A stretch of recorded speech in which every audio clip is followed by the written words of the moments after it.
Здравейте, мили хора, и добре дошли в поредното видео, в което ще говорим за химичните елементи, изграждащи химичните съединения, т.е. за неорганичните и органичните съединения. Докато неживата материя е изградена само от неорганични съединения, то живата материя е изградена както от неорганични, така и от органични. Следователно, това е основната разлика. Извън организмите, органичните съединения се разграждат, като се превръщат в неорганични. В неживата природа не може да се осъществява синтез на органични съединения от неорганични. Такъв процес протича в клетките на зелените растения, фотосинтезата, или в клетките на прокариотите, хемосинтезата. Основните групи неорганични съединения са водата и минералните соли. Водата е уникално вещество. Знаете ли защо? Защото е предпоставка за възникването на живота на Земята. Той е произлязъл в водата на океаните и моретата, като тя е станала и вътрешна среда на клетките. Водата представлява около 80% от масата на повечето организми и има изключително значение за протичането на химичните реакции в клетката. Водната молекула представлява дипол. Изградена е от един кислороден и два водородни атома, като между тях се образува ъгъл от 105 градуса.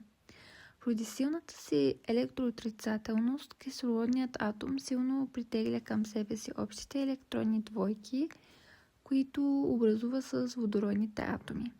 Така водородните атоми придобиват частично положителен електричен заряд, а кислородният атом частично отрицателен. По този начин единият край на водната молекула е положително зареден, а другият отрицателно. Поради полярния си характер, водните молекули могат да образуват помежду си водородни връзки и да формират решетъчни структури, т.е. водна решетка. Всяка водна молекула, макар и кратко, се свързва чрез водородни връзки едновременно с 4 други водни молекули. Водородните връзки в водните решетки се образуват между кислородния атом на едната водна молекула и водородния атом на другата. Те са слаби химични връзки и имат много кратък живот. Поради тази причина молекулите на водата са много подвижни и постоянно се сблъскват една с друга в течна фаза. Водата се среща в три агрегатни състояния – течно, твърдо и газообразно. В твърдо агрегатно състояние водата е по-лека, отколкото в течно. Затова, когато тя замръзне, ледът се задържа на повърхността на водния басейн и не застрашава живота на водните организми. Освен това, ледът е слаб проводник на топлина и изолира водния басейн от много ниски атмосферни температури. При преминаване от едно състояние в друго, водата променя своя обем. При замръзване тя увеличава обема си с 10%. Казваме, че водата е основен разтворител за повечето съединения в клетката. Солите се разтварят до иони. Ионите имат съществено значение за протичане на възбудените импулси по мембраната на нервните и мускулните клетки, подобно на електричен ток. Около ионите и около други полярни молекули водата образува хидратационна обвивка, като ги стабилизира. Ако обвивката бъде разрушена, тези иони или молекули лесно взаимодействат с други и се утаяват. Във водата се разтварят кислород и въглероден диоксид, хранителни вещества, хормони, витамини и отпадни продукти, които се отделят от клетката. В зависимост от разтворимостта в водата, съединенията са хидрофилни, т.е. са разтворими в вода, и хидрофобни, на обратния принцип, неразтворими или са слабо разтворими в вода. Водата е добър проводник на електричество. Това нейно свойство се дължи на разтворените в нея иони. Той има голямо значение за протичането на възбудните процеси в мускулните и нервните клетки. Водата има висока температура на кипене. Кипи при 100 градуса по Целзий и благодарение на това нейно свойство, отделената топлинна енергия в резултат от биохимичните процеси, като мускулно съкращение и метаболитните процеси, се поема от водата и бързо се оттеля чрез изпарение. Водата има висока топлоемкост. Тя може да погълне голямо количество топлина, но слабо повишава температурата си.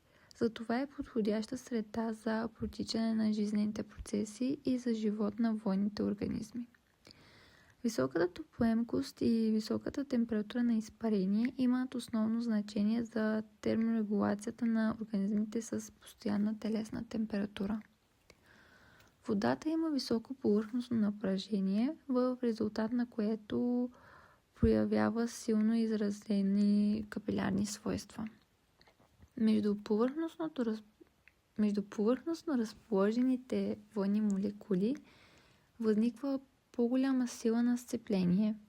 Благодарение на това водата и разтворените в нея минерални соли лесно и бързо се изкачват по дървесинните проводящи цеви, като се подпомагат от транспирацията.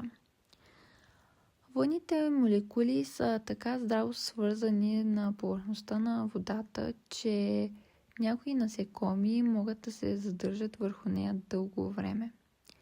Повърхностното напрежение е причината разтворените вещества да се натрупват на повърхността между две среди.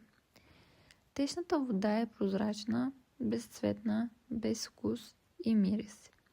Благодарение на прозрачността и слънчевите лъчи могат да проникнат до голяма дълбочина и да бъдат използвани от водните растения за фотосинтеза, а на животните се осигуряват подходящи условия за живот – температура, светлина, кислород и други.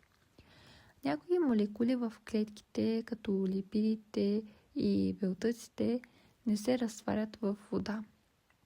Свойствата на водата оказват съществено влияние върху други молекули в клетките. Водата участва във всички химични процеси на клетката – синтез, хидролиза, окисление и други. В организмите водата е смесена с различни молекули – неорганични и органични. В зависимост от големината на частиците в водата се образуват разтвори, суспензии и колоиди. Количеството на водата при различните видове клетки е различно.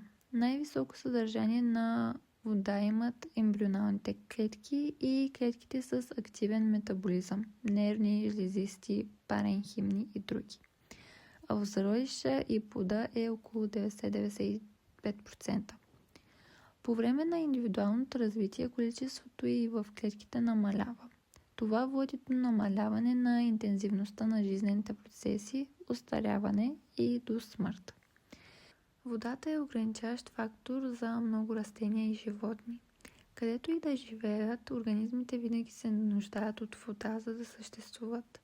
Там, където евентуално количеството на водата е ограничено, те развиват приспособления за задържането или складирането. Така, сега за ионизацията на водата. Молекулите на водата слабо се дисоциират и се образуват водородни и хидроксилни иони. В резултат от ионизацията се установява равновесие между недисоциираните молекули и иони. В чистата вода броят на дисоциираните иони е равен. При наличие на разтворени в водата вещества, равновесието между положителните и отрицателните заряди се променя се pH, концентрацията на водород и съответно на водородни иони и съответно хидроксилни иони в даден разтвор.